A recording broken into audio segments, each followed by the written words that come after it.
Hey guys! Good morning. Actually, hindi na morning.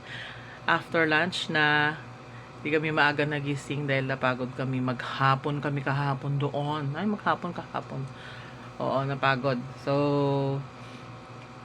tanghali na kami pupunta. Actually, ano ngayon?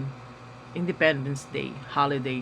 Pero sasamantalahin namin yung araw para hindi na kami bumalik ng Sabado at Linggo kasi may gagawin si Daddy O.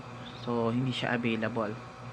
Para, yon ngayong hapon, at saka bukas maghapon, doon kami mag-aayos sa aking bagong room. And by this time, nakapaglipat na yung kasama ko na dating nag-room doon. So, available na yun para ayusin namin.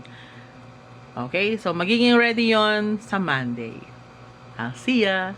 Bye!